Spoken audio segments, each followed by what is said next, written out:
for it, but I know they do their thing on Sundays. And also another fellow podcast, Ghost Facers, also helped give us some questions for tonight. We should definitely link them at some point, but they're amazing too. Super cool people, and also various like D&D and players and GMs on the floor. So I think the first question one and feels appropriate, especially with our recent Gen Con award. What makes an interesting villain? Oh, yeah. I mean, that's a good way to start. We Terry just sort of teased it a little bit, but yeah, we recently won Best Villain at the Crit Awards at Gen Con a couple of weeks ago, which is, in my opinion, one of the coolest awards you can possibly win. Yeah. In my opinion, in order to make a good villain, there has to be a part of you that understands why they're doing what they're doing.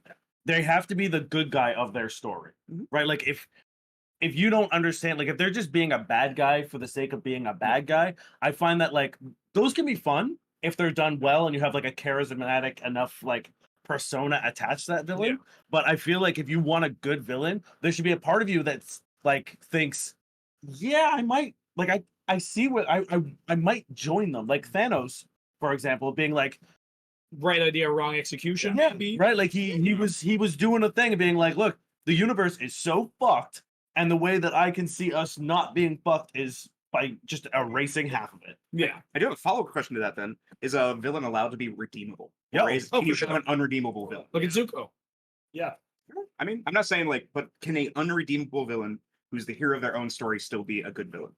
Well, I think for me, the word I like to throw around is stakes. It's like you want to know what the villain is doing matters, and that what their plan is. What obviously we don't know the full plan, but what they're doing matters to them.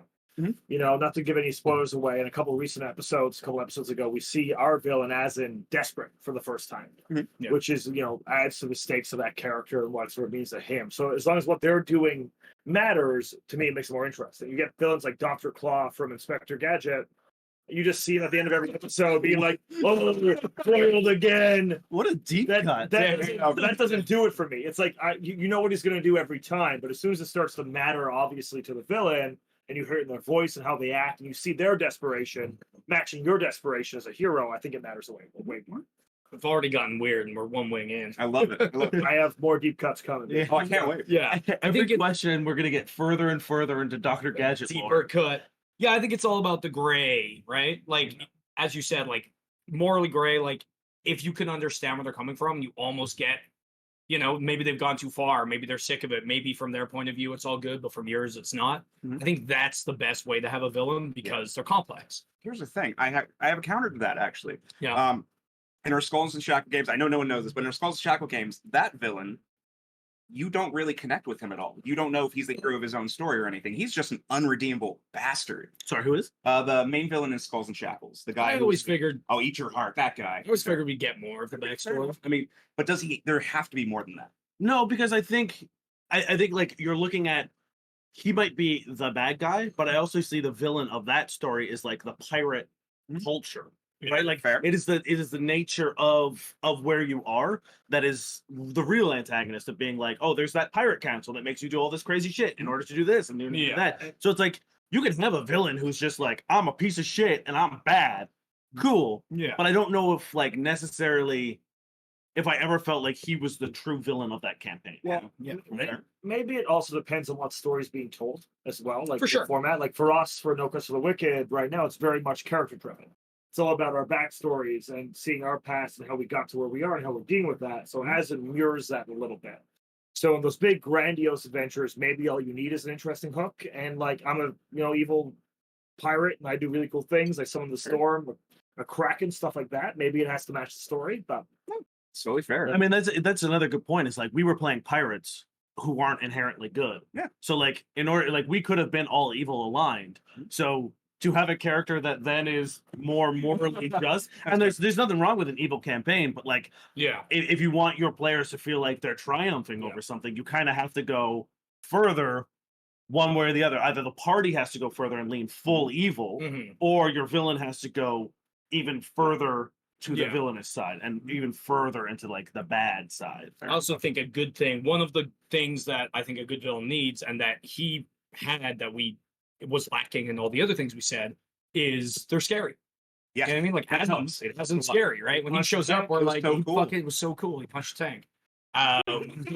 And like he ate a heart, but like I don't think he has a lot of the hallmarks of a great villain. He fair. was just he was fun, you know what I Yeah. mean? But I don't think he would have won best villain that. No, Jake absolutely not. Fox. He's very. I guess he's very one-dimensional. Yeah. Yeah. He just- Yeah. So I didn't say this before, but all these questions, especially, are going to start very mild and get more saucier as we get more spicier. So Terry we- has labeled and organized them according to his own I- hell. His own spiciness rating. Yeah. So we have no idea what they are or how he's ordered them or what went into it, but he has listed them in order of spice. So, Yeah. Number 9 is going to be a little wild. It'll be fun. Okay. I'm prepping our next round of Yeah, wings fair. because Also, I see in the chat that they thought Sophie was going to be on this stream. You're welcome. Yeah, you're Anytime you welcome want to to chat hop on and the make- stream, get over here. Yes.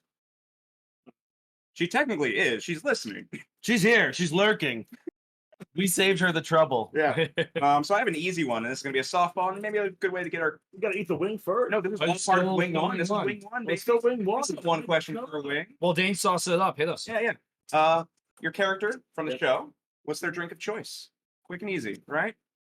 I think I've said a couple times, America's just like a whiskey guy. Maybe Whiskey that's, yeah, I'll feel you. Durin's the same way. yeah. I think Merrick and Duran have drank. We're pretty much this guy's dad in a lot of ways. It's pretty good. We talked about parenting our son while drinking strong space whiskey. That's all good dads should. We're great dads. You say that as if literally every time you get a chance to drink, you're not ordering a child's drink with alcohol. Yeah, I was gonna say Yes. Cody's drink of choice is a boozy milkshake. Cody's drink of choice was Alpha Special Juice. Wait, what's Alpha's special juice? It's a blend of like ginger and carrot and orange That's and a- grapefruit. It's a terrible name. Hey, Alpha liked it. That's okay. All right. That's some bonus content. was Alpha's a character from Cody's backstory. Yes. He's a genius child who created my android. Yeah. You gotta keep it. Okay, I'm gonna put this here so I have to stop leaning across here. So I want to see this chat. It's all right. It's all good. I guess we can go to the next one. I do have a question, but I think we can move on. Yeah, I think boozy we're ready. milkshake, stupendous man knows. He knows. Oh yeah. I think we can move on to the next Yeah, one. let's go. Yeah, let's do it. Easy, right? So what do we? Yeah, Are we eating for it? Or are you Yeah. gonna ask Oh, questions? no, we're Let me- eating now. Okay. Eating first. Okay. Want to hit? Let's Yep. do it. Boop. Boop. What's number 2 there now? Next one up is Sinai Gourmet Tropicante. That's a fruity Scotch bonnet fruity Scotch bonnet pepper, tropical fruit, mangoes, papaya, bananas, banana hot sauce.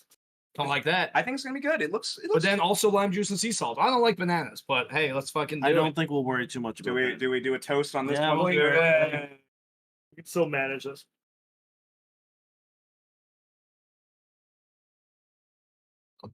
Don't my head ground. Don't eat it. That's Ryan's tactic. Oh no, my wing hit the ground. I'll have to eat it. The thing is, you can probably do that once, and you did it on number 2. So I'm worried because like I feel like they're putting me into a false sense of security right now. yeah, there's. Yeah. I This feel is like the- the first one was spicier. This is good.